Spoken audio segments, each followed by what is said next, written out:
আজ হচ্ছে দীঘায় আমাদের সেকেন্ড ডে। আর সেকেন্ড ডের সকালটা সমুদ্র আর সূর্য নিয়েই তোমাদের সাথে শুরু করলাম। কি সুন্দর লাগছে বলো তো সূর্য আর সমুদ্রটাকে দেখতে। ওপরে সূর্য আর নিচে কি সুন্দর সমুদ্রতে সূর্যের ছটাটা পড়েছে। ফলে শুরুটা যদি এই রকম সমুদ্রের ধারে বসে সূর্য দেখতে দেখতে সমুদ্রের নিচে, আর সাথে একটুখানি গরম গরম চা বা কফি থাকে, এই রকমভাবে যদি শুরু হয় সকালটা, তাহলে তো সারাটা দিনই যেন মনটা কত ভালো থাকে, তাই না বলো? তারপর চাটা সঙ্গে নিতে নিতেই দেখি কি সুন্দর জাল নিয়ে নিয়ে কয়েকজন লোক এইভাবে যাচ্ছে। এরা নাকি রাত্রি 1টার সময় জাল ফেলেছিল কালকে, যেটা আমাদের চা বিক্রি করেছিল যে কাকুটা, সেই কাকুটা বলছিল। কি সুন্দর লাগছে বলো তো দেখতে, দূর থেকে জালগুলো নিয়ে যাচ্ছে, মনে হচ্ছে পালকি নিয়ে যাচ্ছে, তাই না বলো? আর এই কুকুরটা দেখো কি কিউট। ওকে একটুখানি বিস্কুট খাইয়েছি, ও আর আমার কাছ থেকে নড়ছে না। কি মায়া মায়া মুখটা, যেন কি বলবো, মানে ওকে দেখেই যেন একটা মায়া চলে আসছে, অদ্ভুত। তারপরে চাটা খেয়ে চলে গেছিলাম হোটেলে। হোটেলে গিয়ে ডুগুকে খাইয়ে দাইয়ে নিয়ে আবার আমরা 4 জনে ডুগুকে নিয়ে বেরিয়ে পড়লাম সমুদ্রের ধারে। বাবা মা উঠলো, বাবা মা একটু চা খাবে, আমরাও একটুখানি খেয়ে নেবো এই তালে। এই হালকা হালকা শীতের সকালে চাটা বা কফিটা দুবার হলে মন্দ হয় না। তো এমনি টাইমে আমি খুব একটা চা খাই না, কিন্তু এই শীতকালে একটু কফিটা বেশি খাই, চা আমি খুব একটা খাই না। চাটা খেয়ে একটু বসে তারপরে টিফিনটা একবারে সেরে নেব, কারণ আজকে আমরা যাব দীঘার সায়েন্স সিটি। ওকে এইভাবে যেই বালির এখানে নামিয়েছি, মানে জাস্ট নিয়ে গেছি কোলে করে, আর ও নামার জন্য নিচে অস্থির হয়ে যাচ্ছে। আর ওখানে দু একটা ছোটো ছোটো বাচ্চা খেলা করছে, তাদেরকে দেখে আর ও খেলবে বলে লাফাঝাপা করছে কোলের মধ্যে। মানে ওকে ধরে থাকা যাচ্ছে না, এত ও কোলের মধ্যে লাফাঝাপা করছে নামবে বলে। ডুগু বারবার ঘোড়া দেখে হাসছিল বলে ডুগুর বাবার ইচ্ছে ডুগুকে ঘোড়ায় চাপবে, কিন্তু ও চাপবে না। সবাই বারবার বললো আমাকেই চাপতে, আমি বাবাকেও বললাম মানে ডুগুর দাদুকে যে তুমি চাপো, বাবাও চাপলো না। লাস্টে আমি বললাম বেশ ঠিক আছে আমিই চাপছি। তাই ডুগুকে নিয়ে সাহস করে চেপে পড়লাম ঘোড়ায়। ফার্স্টে চাপলাম ছবি তুলবো বলে, আমি বললাম ছবি তুলবো, আমি ওসব যাওয়া খাওয়ার ব্যাপারে ঘোরাঘুরির ব্যাপারে নেই। ও বাবা যেই চেপেছি আর বলছে না না, চেপেছি যখন ঘোরো ঘোরো ঘোরো, দেখো হাসছে ছেলেটা। দিয়ে মানে কি বলবো, আমার নিজের থেকেও বেশি ভয় লাগছিল ডুগুর জন্য, যদিও পড়ে যায় একবার, তাও সাহস করে চেপেই পড়লাম। মজা কিন্তু বেশ ভালোই লেগেছে, মন্দ লাগেনি। আমার ডুগুর 2 জনেরই, ডুগু তো বেশ দেবী হাসছিল। ডুগু এমনিতে ভীতু, কিন্তু এইসব ব্যাপারে দেখছি বেশ ভালোই মজা পায়। তারপরে আমরা চলে আসলাম সমুদ্রের ধারেই আমন্ত্রণ বলে একটা হোটেলে টিফিন করতে। এখানকার টিফিনটা আমার বেশ ভালো লেগেছিলো, আগে যখন এসেছিলাম তখন ট্রাই করেছিলাম, বেশ ভালো লেগেছিলো এখানকার খাবারটা, তাই আবার চলে এসেছি। টিফিন করে হোটেলে এসে ডুগুকে টিফিনে আজকে আপেল সেদ্ধ খাওয়াবো বলে আপেলটাকে কুচি কুচি করে কেটে নিচ্ছিলাম। দিয়ে আপেলটাকে ভালো করে ধুয়ে ইলেকট্রিকলিতে ভরে দিলাম সেদ্ধ করতে। আজকে আপেল সেদ্ধটা ওকে আমি ন্যাস্টাম দিয়েই খাবো, মানে ওই 1 চামচ মতো, জাস্ট একটু মোটা হওয়ার জন্য, মানে খাবারটা যাতে একটু মোটা হয় তার জন্যই ন্যাস্টামটা দেবো। অন্যদিন ওকে আমি বাড়িতে থাকলে ওকে আমি বেশিরভাগ ওটস ড্রাই ফ্রুট দিয়েই খাওয়াই, কিন্তু ড্রাই ফ্রুট আর ওটসটা এখানে আনিনি, কারণ ও ওটা দিয়ে খেতে খুব একটা কিছুদিন ধরে পছন্দ করছে না, কারণ ওটা দিয়ে তো ওকে বেশি খাওয়াই টিফিনে, ওই টিফিনটাই বেশি করে, ওই জন্য কিছুদিন হয়তো একঘেয়ে হয়ে গেছে তাই খাচ্ছে না। তাই জন্য আমি এখানে ন্যাস্টাম দিয়ে খাওয়াবো। ন্যাস্টাম দিয়ে খেলে কি হয়, একটুখানি ধরো একটু ন্যাস্টাম দিয়ে একটু তো মোটা হয় খাবারটা, যার জন্য ও খেয়েও নেয়, আর পেটটাও একটু ভারী থাকে খাবারটা। আর ও একদমই পাতলা খাবার খেতে পছন্দ করে না, তাই জন্য ওকে আমি একটু মোটা করেই খাওয়াই যে কোনো খাবার।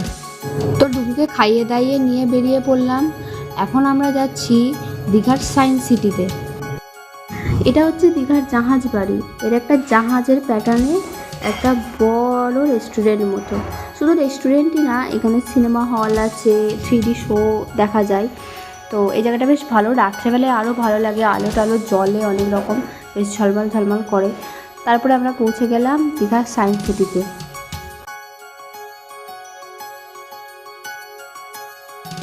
তারপর টিকিট কেটে ঢুকে বললাম ভেতরে। ভেতরে ঢুকেই ভেতরের এরিয়াটা বেশ বড়, এরকম ছোটো ছোটো বাগান আছে, পার্ক আছে, আর সামনে এখানে আছে বিজ্ঞান কেন্দ্র। আমরা প্রথমেই চলে গেলাম, এখানে 3টে শো আছে, প্রথম শো এর জায়গায় আমরা চলে গেলাম। আমি এটা প্রথম শোটা কী শো ছিল আমার মনে নেই নামটা ঠিক। তো যাই হোক, ভেতরে গিয়েই তোমাদের দেখাচ্ছি।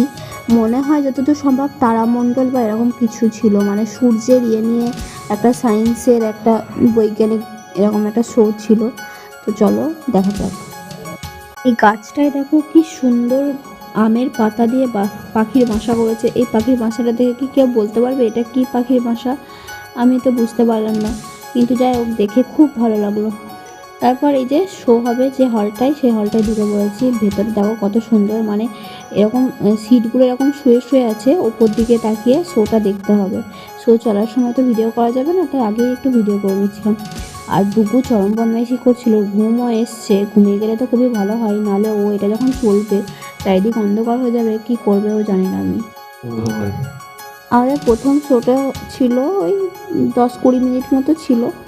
তারপর ওখান থেকে বেরিয়ে চলে এলাম বৈজ্ঞানিক কেন্দ্রে। এখানে বিভিন্ন রকম মজাদার জিনিস আছে বৈজ্ঞানিক।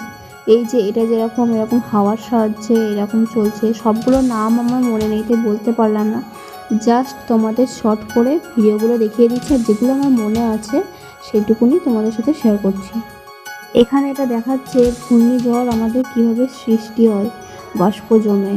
দেখো কি সুন্দর বাষ্পটা জমছে, এরকম কি সুন্দর ঘূর্ণিঝড়ের সৃষ্টি হচ্ছে, গোল করে ভেতরে ঘুরছে হাওয়াটা।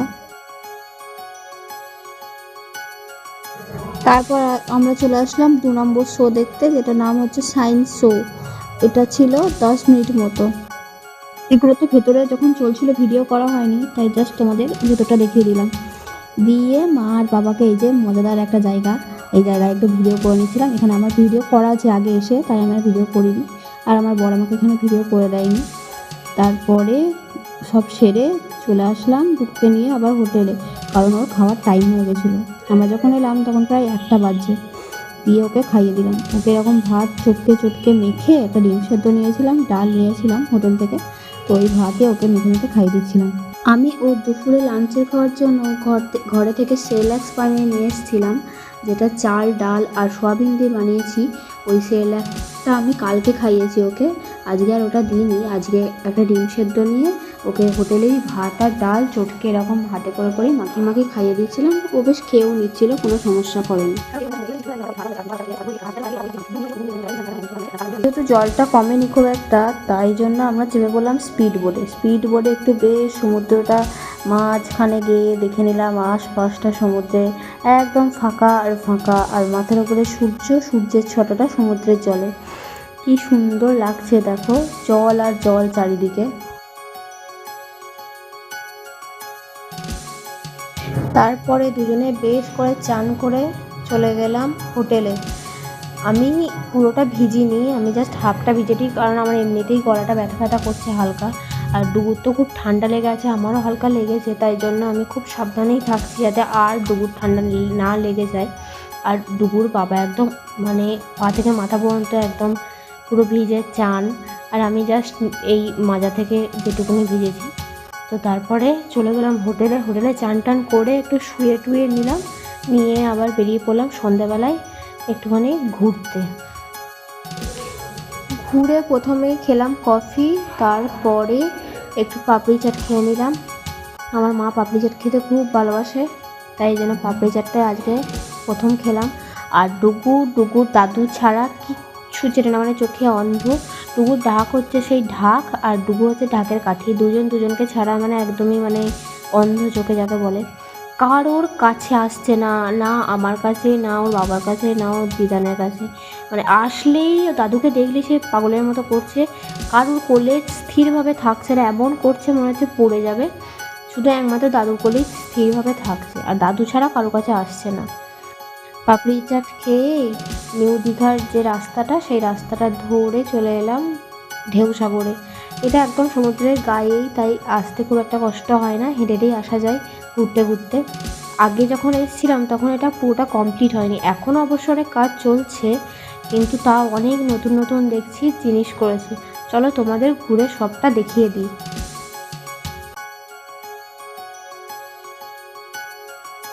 আমার এখানকার মধ্যে সব থেকে ভালো লেগেছে এই জায়গাটা। দেখো সান্তা ক্লজটা কী সুন্দর নাচছে, সমানে গান বাজছে আর গানের সাথে ও কী সুন্দর তাল মিলিয়ে নাচছে। আর পাশে এখানে একটা সেলফি টিকটক করার এই একটা ট্রেন্ডিং একটা জিনিস ছিল, কিন্তু যদিও আমি করিনি। আর এই যে দোলনাটা, বিরাট বড় একটা দোলনা, এই দোলনাটা মানে সবে শুরু হচ্ছে, কাজ চলছে, মনে হচ্ছে এখনও উদ্বোধনও হয়নি, কেউ মনে হচ্ছে চাপেনি, মানে কাজ চলছে। পুরো পার্কটা ঘুরে সমুদ্রের রাস্তা ধরে আবার চলে আসলাম বারবিকিউ খেতে। আজকে ঠিক করেছি কোনো মাছ খাবো না, আজকে চিকেন বারবিকিউ খাবো। এখানে একটা চিকেন বারবিকিউ হয়, যেটা আমার খুব ভালো লেগেছিলো আগেরবার যখন এসেছিলাম, কিন্তু যদিও এবার ওই স্টলটা পাইনি খুঁজে। এই আর একটা যে স্টলটায় খেয়েছি, এই স্টলটায় খুব একটা ভালো লাগেনি, তবে মন্দও ছিল না। কালকের থেকে আজকে এখানে একটু বেশি ঠান্ডা, মানে একটু হাওয়া দিচ্ছে, যার জন্য একটু বেশি ঠান্ডা লাগছে। তাই ও ডুগুও ঘুমিয়ে গেছে, আর তাই ওর বাবাকে বললাম চলো আজকে প্যাকিং করে নাও, ঘরে গিয়েই খাবো। তাই একবার খাবার দাবার প্যাক করে নিয়ে এসেছি, দিয়ে খাবার টাবার সেরে আমরা ডুগুকে খাওয়াতে লেগে গেছি। আজকে রাতে ডুগুকে রুটি খাওয়াবো, রুটি আর দুধ। তো রুটিটা আমি ডুগু কীভাবে এখান থেকে ম্যানেজ করেছি সেটা আমি তোমাদেরকে নেক্সট ভিডিওতে শেয়ার করব। আর তারপর দেখো ডুগুকে এরকম হাসির ছলে খেলতে খেলতে রুটিটা খাওয়াচ্ছিলাম, আমি গান করছিলাম আর ডুগু এরকম দাঁড়িয়ে দাঁড়িয়ে নাচছিল।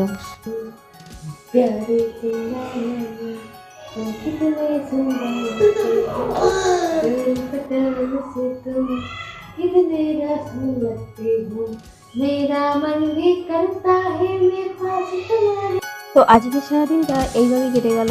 তোমাদের সাথে দেখা হচ্ছে নেক্সট ভিডিওতে। টাটা।